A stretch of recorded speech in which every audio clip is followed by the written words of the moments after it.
জয় Hind. Deep social science ক্লাসে তোমাদের সবাইকে আমি স্বাগত জানাই। আমি দীপজ্যোতি।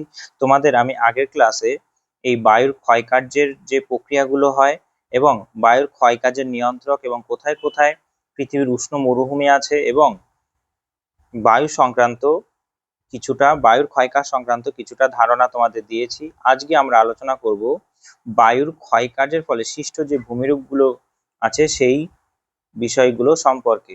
বায়ুর ক্ষয়কার্যের ফলে প্রথম ভূমিরূপ যদি আমরা দেখি তবে প্রথম ভূমিরূপ হিসেবে তৈরি হয় ব্লো আউট বা ডিফ্লেশন হলো বা অপসারণ গর্ত। ব্লো আউট বা ডিফ্লেশন হলো ইংরেজি নাম, অপসারণ গর্ত হলো বাংলা।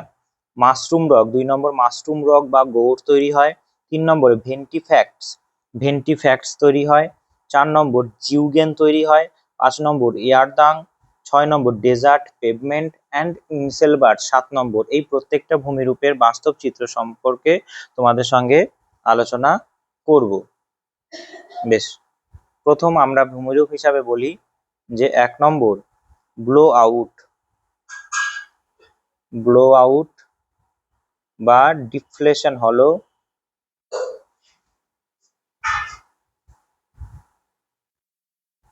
বা অপসারণ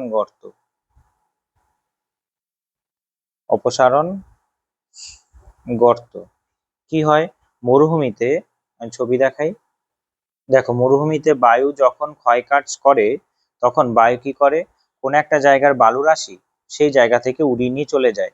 ঠিক আছে, এই যে এখানে দেখতে পাচ্ছ উইন্ড, বাতাস কি করছে, এই যে যেখানে ড্রাই সেডিমেন্ট আছে, এই ড্রাই সেডিমেন্ট মানে কি, শুষ্ক বালুরাশি কি করছে, উড়িয়ে নিয়ে চলে যাচ্ছে।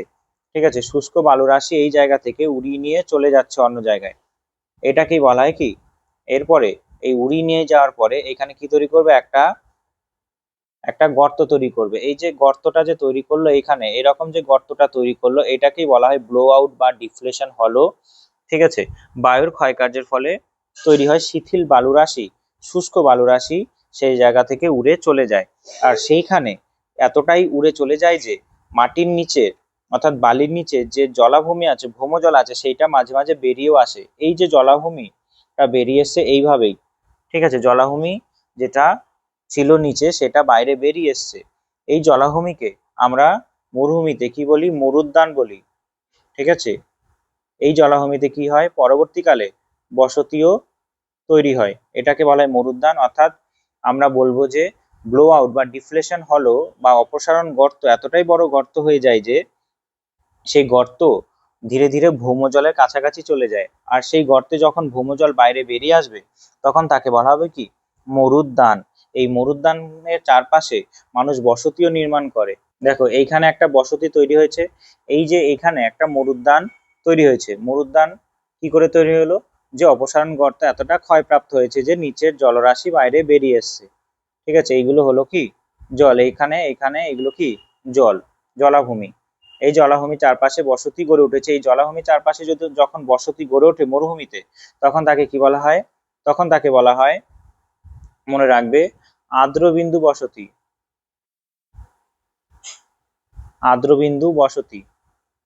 এই আর্দ্রবিন্দু বসতিকে কি বলা হয়, ওয়েট পয়েন্ট সেটেলমেন্ট। ঠিক আছে, তাহলে ডিপ্রেশন হলো বোঝা গেল যে মরুভূমির আলগা শিথিল বালুরাশি বায়ুর আঘাতে যখন উড়ে গিয়ে গর্ত তৈরি করবে তখন তাকে বলা হবে কি, ব্লো আউট বা ডিফ্লেশন হলো। ঠিক আছে, যদি উদাহরণ হিসাবে বলি, এখানে মিশরের এক্সাম্পল হিসাবে মনে রাখবে, মিশরের যে কাতারা আছে, মিশরের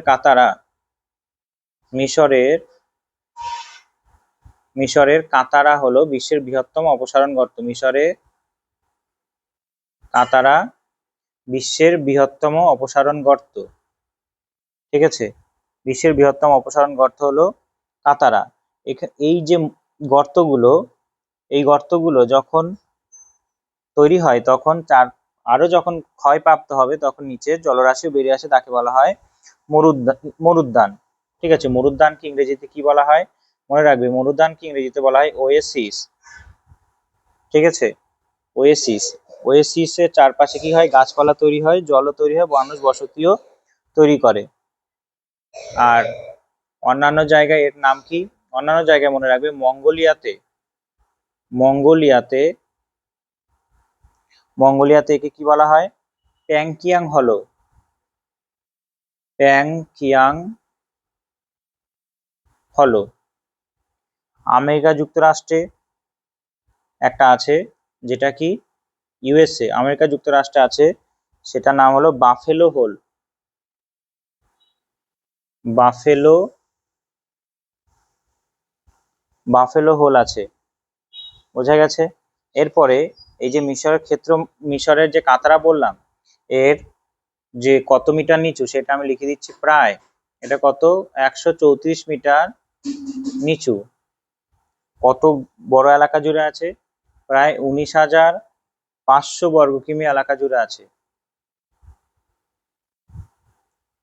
ঠিক আছে, এই যে এরকম একটা গর্ত তৈরি হয়েছে, এরকম বড় গর্ত তৈরি হয়েছে। ঠিক আছে, এই মিশরের কাতারা কোথায় আছে দেখাচ্ছি।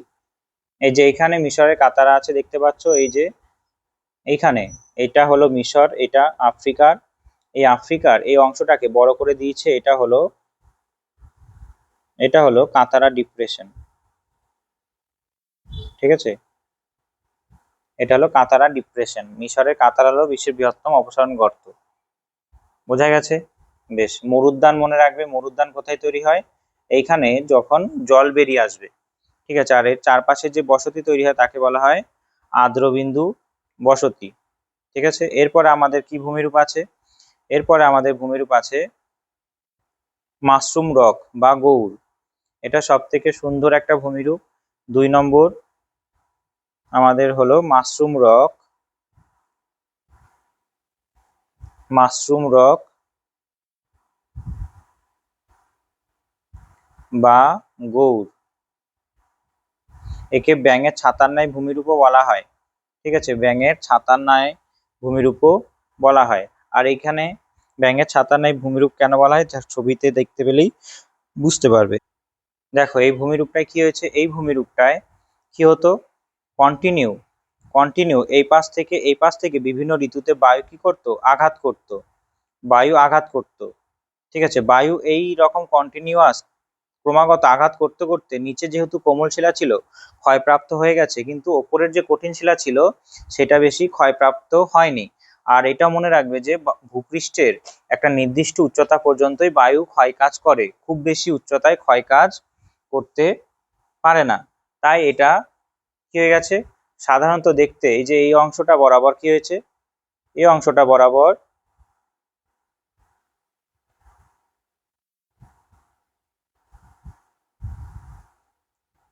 এই অংশটা বরাবর বায়ু কি করেছে, ক্ষয় করে দিয়েছে। ঠিক আছে, এই অংশটা বরাবর বায়ু ক্ষয় করে দিয়েছে, আর উপরের কঠিন অংশ বরাবর কম ক্ষয় করেছে। আর মনে রাখবে, উপরে যত উপরে উঠা যায় বায়ু অত উঁচুতে কম প্রবাহিত হয়। বায়ু উঁচুতে প্রবাহিত হলেও বায়ুর মধ্যে যে ছোট ছোট বালুকণা আছে সেটা সব থেকে বেশি এই বরাবরই থাকে, সেই কারণে এই অংশটা বেশি ক্ষয় হয়ে গেছে। ঠিক আছে, আর নিচের অংশ ক্ষয় হওয়া সত্ত্বেও উপরের অংশটা এরকম ভাবে অবস্থান করছে, যেটাকে বলছে কি ব্যাঙের ছাতার ন্যায় ভূমিরূপ। আর মনে রাখবে, বায়ু বিভিন্ন ঋতুতে বিভিন্ন দিক থেকে প্রবাহিত হচ্ছে, বিভিন্ন ঋতুতে বিভিন্ন দিক থেকে প্রবাহিত হচ্ছে, সেই কারণে ধীরে ধীরে নিচের অংশটা ক্ষয় পেয়েছে কিন্তু উপরের অংশটা ক্ষয় পায়নি। আর এটাও মনে রাখবে, ক্রমাগত যখন কঠিন এবং কোমল শিলা অবস্থান করবে, ঠিক আছে, অনুভূমিকভাবে যদি পর্যায়ক্রমে পর্যায়ক্রমে এটা কঠিন, এটা কোমল, এরকম যদি পর্যায়ক্রমে কঠিন কোমল শিলা অবস্থান করে, তবে ঠিক আছে, তবেই এরকম একটা ভূমিরূপ তৈরি হয়। ঠিক আছে, এর নাম বিভিন্ন জায়গায় বিভিন্ন রকম, এর নামগুলো মনে রাখতে হবে। এই নামগুলো কি, একে ব্যাঙের ছাতা ন্যায় ভূমিরূপও বলা হয়, সেটা তো সহজেই মনে থাকবে। আরো ভূমিরূপ আছে, আরো এর নাম আছে, এর নাম কি কি আছে সেটা আমি বলছি। এর নাম আছে সাহারা বা মরুভূমিতে, সাহারা মরুভূমিতে কি বলা হয়, সারা মরুভূমিতে বলা হয় গৌড় বা গারা। তারপরে জার্মানিতে কি বলা হয়, জার্মানিতে নাম হলো পিজ ফেলসন, পিজ ফেলসন।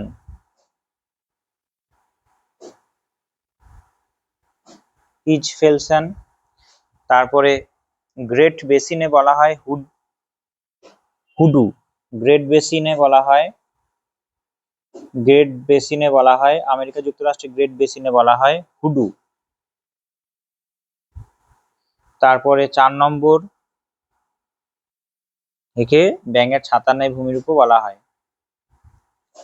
ব্যাঙের ছাতার ন্যায় ভূমিরূপও, ব্যাঙের ছাতা ন্যায় ভূমিরূপও বলা হয়।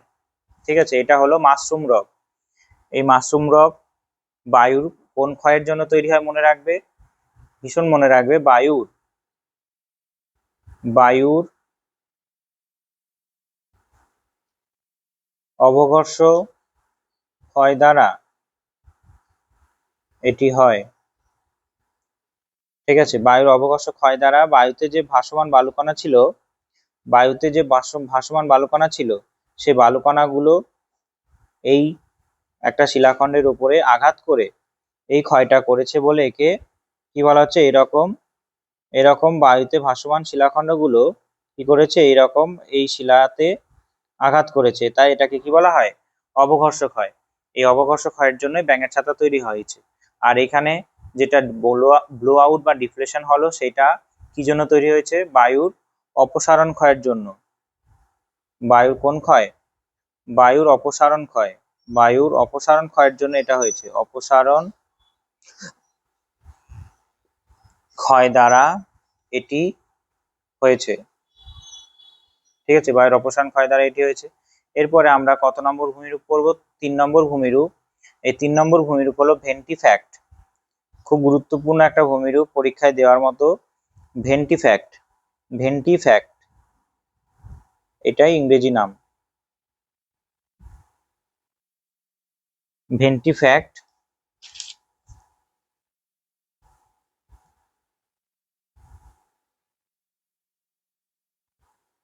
এই ভেন্টিফ্যাক্টস কি হয়, ভেন্টিফ্যাক্টস একটা সাইডে বাতাসের আঘাতে, সুদীর্ঘকাল বাতাসের আঘাতে অবঘর্ষ ক্ষয়ের জন্য একটা কর্তিত তলে পরিণত হয়। ছবি দেখায়, ছবি দেখলে বুঝতে পারবে। ছবিতে দেখতে পাচ্ছ ভেন্টিফ্যাক্ট, এই জায়গা দিয়ে কি হয়েছে, এই জায়গা বরাবর বায়ু, এই জায়গা বরাবর বায়ু এসে কি করেছে, একটা ক্ষয় করে, কি ক্ষয় করেছে, অবঘর্ষ ক্ষয়ের জন্য একটা কি তৈরি করেছে, এইখানে একটা এরকম তল তৈরি করেছে। এই যে এরকম একটা তল তৈরি করেছে, এই তলটাকেই বলা হচ্ছে কি, কর্তিত তল। বায়ুর এই ক্ষয় কার্যের জন্য, কোন ক্ষয় কাজ বললাম, বায়ুর অবঘর্ষ ক্ষয়ের জন্য, অবঘর্ষ ক্ষয়ের জন্য, অবঘর্ষ ক্ষয় দীর্ঘদিন ধরে হবে। ঠিক আছে, দিয়ে কি হচ্ছে, বায়ুর প্রতিবাদ ঢালের, এটা বায়ুতে এদিক থেকে আসছিল, বায়ু এদিক থেকে আসছিল, তাই এই অংশটা কি, এই পাশের অংশটা অনুবাদ ঢাল, এই পাশের অংশটাকে বলা হয় অনুবাদ ঢাল। আর এই পাশের অংশতে যেহেতু বায়ু আঘাত করছিল, তাই এটাকে কি বলবো, প্রতিবাদ ঢাল। এই পাশের অংশটাকে বলবো বায়ুর প্রতিবাদ ঢাল।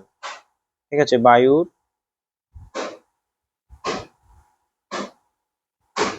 প্রতিবাদ ঢাল। এই বায়ুর প্রতিবাদ ঢালেই কি হচ্ছে, আঘাত করে এরকম একটা কর্তিত তল তৈরি করছে, অর্থাৎ মনে হচ্ছে কেটে দিয়েছে এই জায়গাটা। এটাকে বলা হয় কি, ভেন্টিফ্যাক্ট। যখন দুদিকে তৈরি হবে, এরকম দুদিকে তৈরি হবে, এই যে এই তলটা যখন এই দিকে তৈরি হয়েছে একদিকে, আবার অন্য পার্শ্বেও যদি ধরে নাও এই দিকেও তৈরি হয়েছে, এই দিকেও তৈরি হয়েছে, তখন সেটাকে বলবো কি, ড্রেইকান্টার। ভেন্টিফ্যাক্ট অবঘর্ষ ক্ষয়ের জন্য হবে। তারপর আরেকটা মনে রাখবে, দুই দিকে তৈরি হলে তাকে কি বলা হবে, তাকে বলা হবে ড্রেইকান্টার। ড্রেইকান্টার, দুই দিকে যদি এরকম ঢাল তৈরি হয় তখন সেটাকে বলবো কি, ড্রেইকান্টার। ঠিক আছে, আর তিন দিকে যদি তৈরি হয়,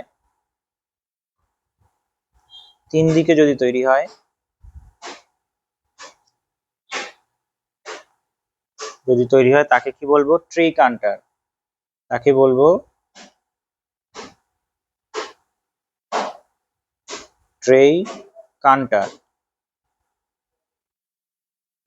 ঠিক আছে, তাহলে এই ভূমিরূপ কটার নাম মনে রাখবে, একটা হলো ড্রেইকান্টার, যখন দুদিকে তৈরি হবে, আর যখন 3 দিকে তৈরি হবে তখন ট্রেইকান্টার। ভেন্টিফ্যাক্স বলতে কি বোঝায়? বায়ুর অবঘর্ষ ক্ষয়ের জন্য একটা কর্তিত তল তৈরি হবে। অবঘর্ষ ক্ষয়ের জন্য কি হবে? একটা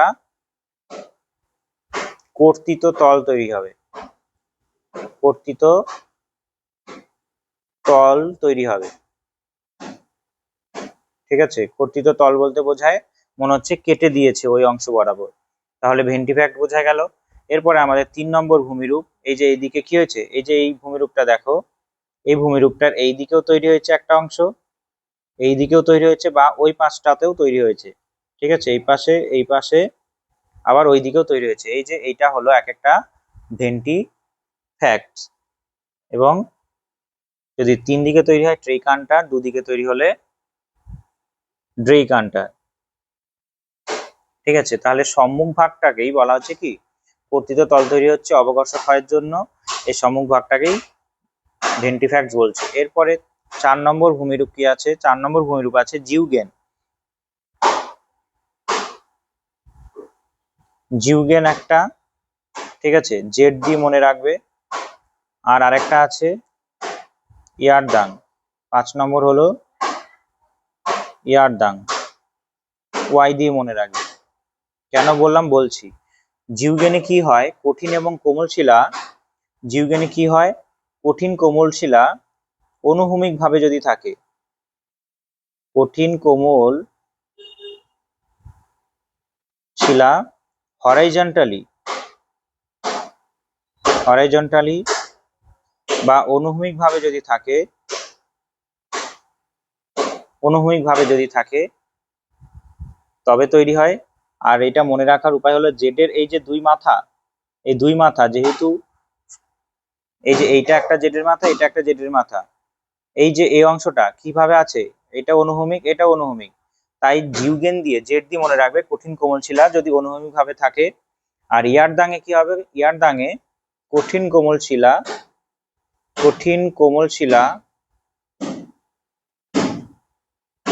উলম্ব ভাবে থাকবে।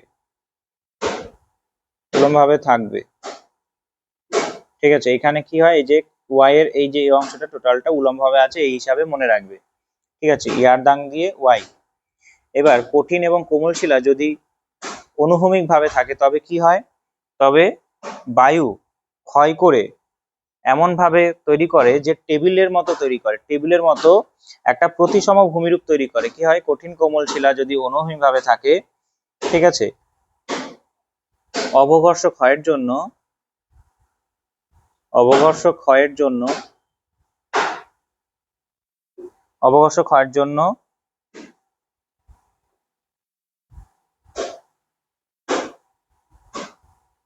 কঠিন শিলা অবঘর্ষ ক্ষয়ের জন্য কি হয়? টেবিল আকার প্রতিসম ভূমিরূপ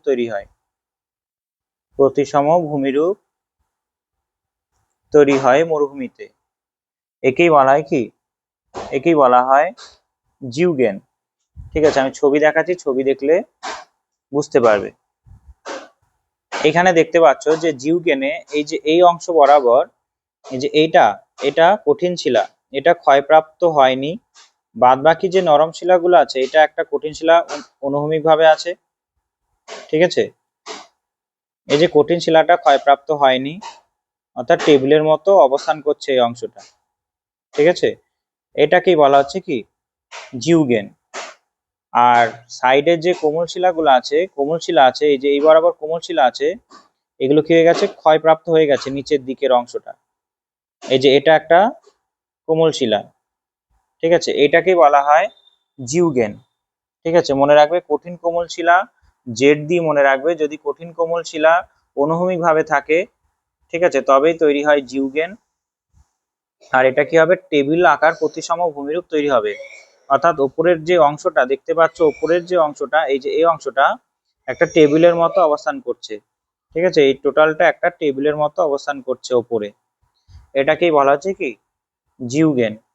ঠিক আছে, এটাই হলো আমাদের একটা মরুভূমিতে সৃষ্ট ভূমিরূপ জিউগেন। বোঝা গেছে? বেশ, ছবি দিয়ে মনে রাখবে, ভালো করে মনে থাকবে। আমাদের কোন মরুভূমিতে দেখা যায়? সোনেরান মরুভূমি, অর্থাৎ আফ্রিকায় বলছি, উত্তর আমেরিকার সোনেরান মরুভূমিতে এই জিউগেন দেখা যায়। ঠিক আছে, উদাহরণ আর লিখছি না। এরপরে আছে কি আমাদের ইয়ারদাং। ইয়ারদাং এ কি হবে? কঠিন কোমল শিলা উলম্ব ভাবে থাকবে, আর এটাও অবঘর্ষ ক্ষয়ের ফলেই হবে। ঠিক আছে, এখানে লিখেছি অবঘর্ষ ক্ষয়, হ্যাঁ এখানে অবঘর্ষ ক্ষয় জন্যও হবে। কঠিন ও কোমল শিলা উলম্ব ভাবে থাকবে পর্যায়ক্রমিক ভাবে। ঠিক আছে, পর্যায়ক্রমিক ভাবে কঠিন এবং কোমল শিলা উলম্ব ভাবে থাকবে পর্যায়ক্রমিক ভাবে কঠিন এবং কোমল শিলা উলম্ব ভাবে থাকলে তবে ইয়ারদাং তৈরি হবে। আর এটা কি হয়? এটা একটা অপ্রতিসম শৈলশিরার মতো ভূমিরূপ তৈরি হবে। অপ্রতিসম শৈলশিরার মতো ভূমিরূপ তৈরি হবে। অপ্রতিসম মানে সমান নয়, 4-5টা অসমান। ঠিক আছে, আর এটা বেশি করে কোন ক্ষয় দ্বারা হবে? ডিফ্লেশন, অর্থাৎ অপসারণ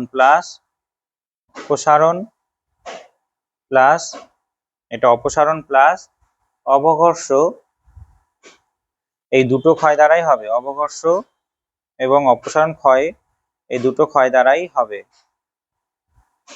মনে রাখবে, এই দুটো ক্ষয় দ্বারাই এটা সম্পন্ন হবে। ঠিক আছে, ছবিতে দেখায়, ছবি দেখলে বুঝতে পারবে। দেখো এখানে কঠিন এবং কোমল শিলা কি হয়েছে? এই যে এই অংশটা হলো কঠিন শিলা। ঠিক আছে, এই অংশটা, যে লাল কালারের এই অংশটা কঠিন শিলা উলম্ব ভাবে আছে।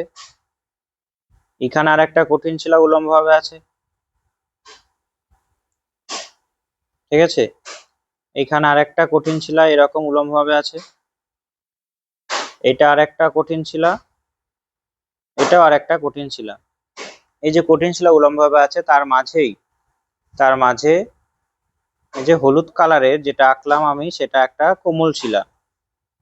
ঠিক আছে, হলুদ কালারের যেটা আঁকলাম এর ভেতরে অংশটা কি? কোমল শিলা। এবার বায়ু প্রবাহ হচ্ছে এখান থেকে এত দূর, এই বরাবর বায়ু প্রবাহিত হয়ে যাচ্ছে। বায়ুর আঘাতে কি হচ্ছে? এক অপসারণ ক্ষয় হচ্ছে, আবার অবঘর্ষ ক্ষয় হচ্ছে। সেই কারণে এখানে এই এই ভূমিরূপ তৈরি হচ্ছে, অর্থাৎ ইয়ারদাং ভূমিরূপ তৈরি হয়েছে। এইটা এই যে আলটিমেটলি দেখতে এরকম হয় রিয়ালিটিতে। ঠিক আছে, রিয়াল ইমেজ, এটা সত্যিকারের একটা ইমেজ। এইখানে দেখতে পাচ্ছ কেমন তৈরি হয়েছে। এবার এই ভূমিরূপ শেষ পর্যন্ত দীর্ঘ শৈলশিরার মতো অবস্থান করে। দেখো দীর্ঘ শৈলশিরার মতো অবস্থান করছে, আর এই বরাবর একটা মোরগের ঝুঁটির মতো লাগছে, মোরগের মাথার যে ঝুঁটি তার মতো লাগছে। ঠিক আছে, এই তীক্ষ্ণ আকার ঝুঁটির মতো লাগছে, আবার এটাকে নিডিলও বলা হয়। তাই এখানে মনে রাখবে, এটা শেষ পর্যন্ত তীক্ষ্ণ শৈলশিরার মতো অবস্থান করে। তীক্ষ্ণ শৈলশিরা বা মোরগের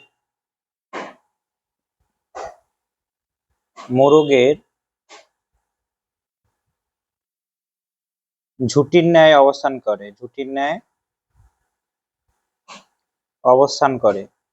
ঠিক আছে, মোরগের ঝুঁটির ন্যায় অবস্থান করে। এটা শেষ পর্যন্ত কি হয়? তীক্ষ্ণ হয়ে এটা তীক্ষ্ণ হয়ে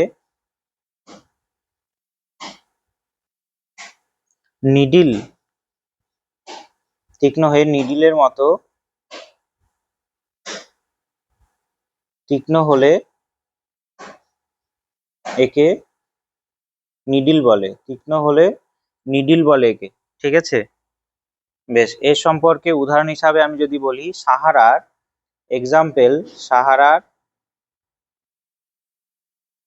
তিবেস্তি মালভূমিতে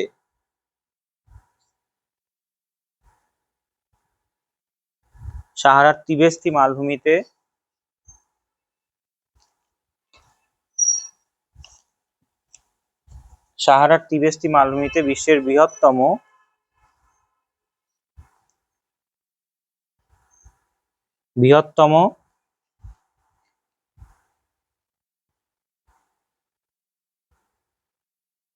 এয়ারদাং তৈরি হয়েছে কোন বায়ু প্রবাহের জন্য? হারমাট্টান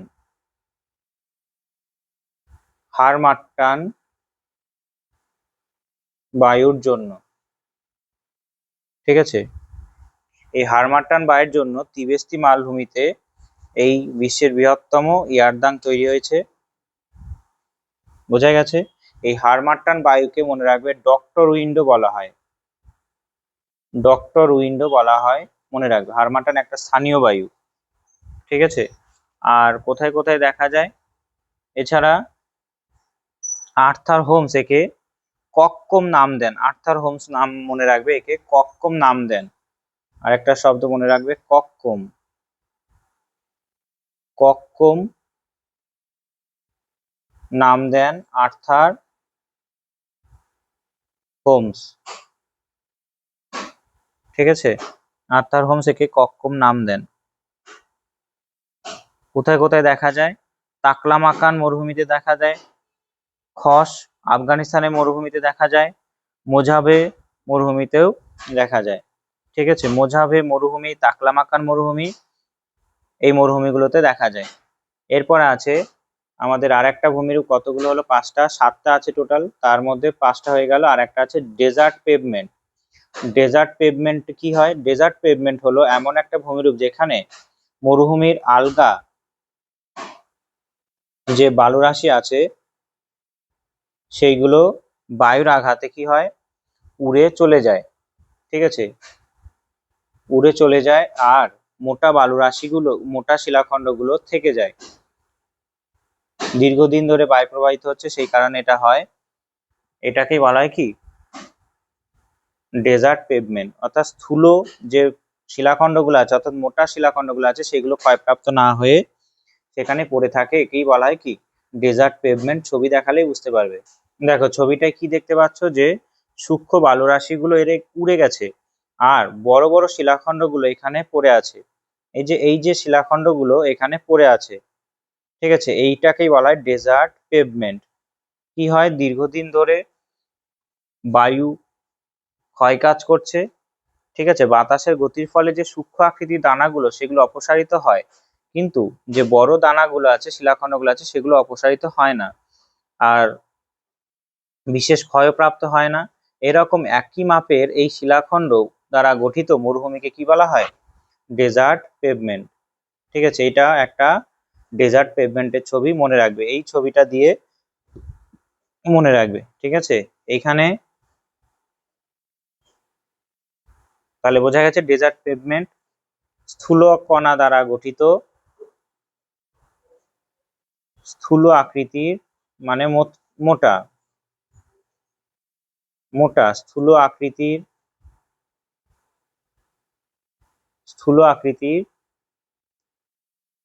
কণা দ্বারা আবৃত মরুভূমিকে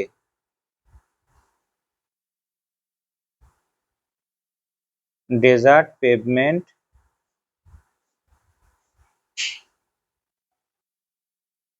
বলে। বোঝা গেছে ডেজার্ট পেভমেন্ট বলতে কি বোঝায়? ঠিক আছে, ছবিটাও মনে রাখবে, তাহলেই হবে। এরপরে আমাদের লাস্ট ভূমিরূপ আছে 7 নম্বর। এখানে অনেক কটা শব্দ আছে। ইনসেলবার্জ।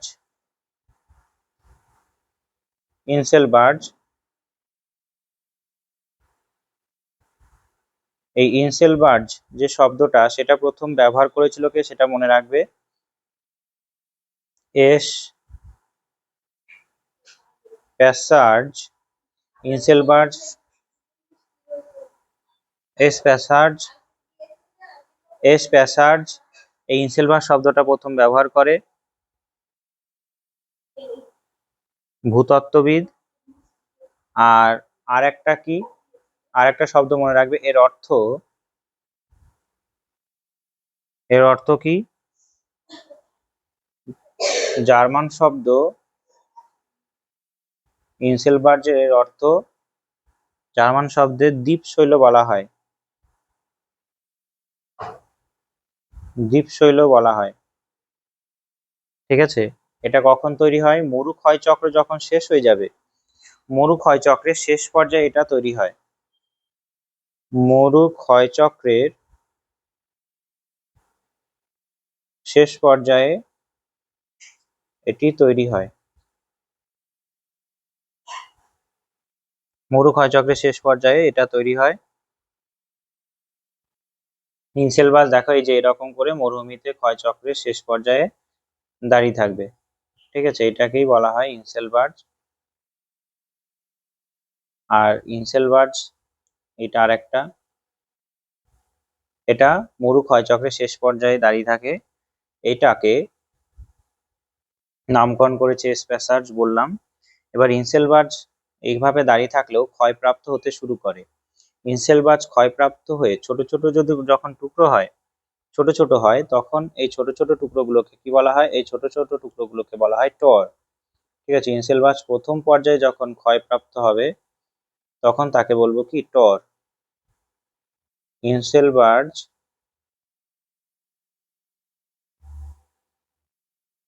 ছোট ছোট টুকরো হলে তাকে বলবো টর।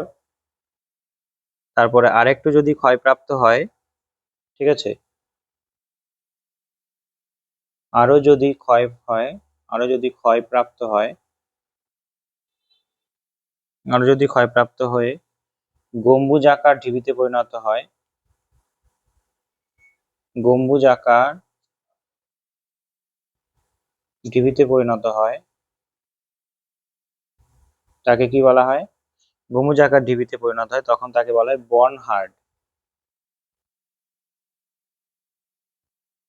বর্নহার্ড বলা হয়, ঠিক আছে। আর ইনসেলবার যদি গভীরভাবে ক্ষয়প্রাপ্ত হয়ে বোল্ডার স্তূপে পরিণত হয়, এরকম বোল্ডার স্তূপে যদি পরিণত হয়, ঠিক আছে, এরকম বোল্ডার স্তূপে পরিণত হয়, এটা একটা গম্বুজ আকারে পরিণত হয়েছে মোটামুটি, ঠিক আছে, এটাও একটা গম্বুজের মতো লাগছে। আর গভীরভাবে ক্ষয়প্রাপ্ত হয়ে ইনসেলবার্জ গভীরভাবে ক্ষয়প্রাপ্ত হয়ে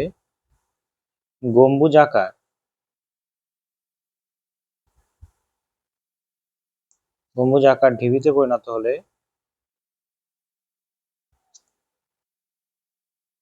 পরিণত হলে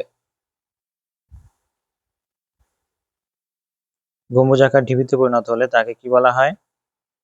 তাকে বলা হয় ক্যাসেল ক্যাপিজ।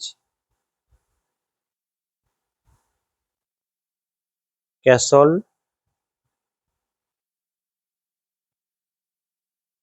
তাকে বলা হয় ক্যাসেল ক্যাপিজ, ঠিক আছে। কোথায় দেখা যায় উদাহরণ মনে রাখবে? কালাহারি মরুভূমি, আফ্রিকার কালাহারি,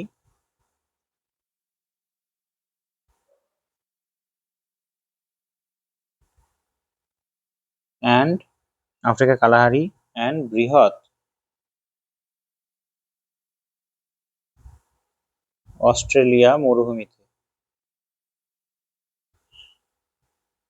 ঠিক আছে। তাহলে দেখতে পেলে যে ইনসেলবার যখন টুকরো টুকরো হয়, ছোট ছোট খণ্ডে পরিণত হয়, ঠিক আছে, তখন তাকে বলা হয় টর, তখন তাকে বলা হয় টর।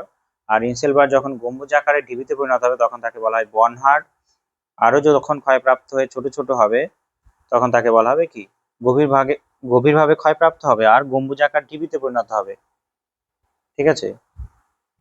সরি, গম্বুজাকার ঢিবি নয়, এটা গভীরভাবে ক্ষয়প্রাপ্ত হয়ে বোল্ডার স্তূপে পরিণত হয়। সরি সরি, এটা ভুল হয়ে গেছে, বোল্ডার স্তূপে পরিণত হয়।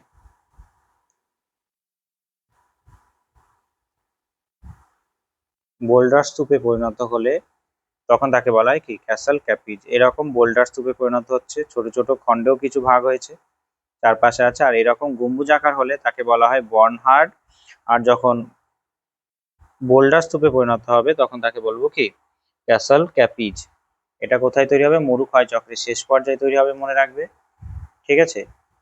আর যখন মরুক্ষয় চক্রে একদম শেষ পর্যায়ে, এটার শব্দের মানে হলো ইনসেল দ্বীপশৈল।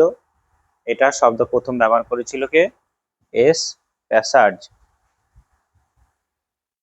ঠিক আছে। মূলত শুষ্ক ও শুষ্ক প্রায় এলাকায় ক্ষয়চক্রের অন্তিম পর্যায়ে যে অবতল ঢাল বিশিষ্ট ক্ষয়জাত পর্বত তৈরি হয়। অবতল ঢাল বিশিষ্ট, এখানে মনে রাখবে, অবতল ঢাল বিশিষ্ট, অবতল ঢাল বিশিষ্ট ক্ষয়জাত ক্ষয়জাত পাহাড় অবস্থান করে, তখন তাকে বলা হয় কি? In-cell barge. ঠিক আছে। তাহলে সবকটা ভূমিরূপ আমাদের হলো অবতল ঢাল বিশিষ্ট ক্ষয়জাত পাহাড় তৈরি হয়। বেশ, এরপরে আমরা পড়ব বায়ুর সঞ্চয় কার্যের ফলে সৃষ্ট ভূমিরূপগুলো। ঠিক আছে। তবে এই ক্লাসে এইটুকুই। দেখা হচ্ছে পরের ক্লাসে। ভালো থাকবে। জয় হিন্দ, জয় ভারত।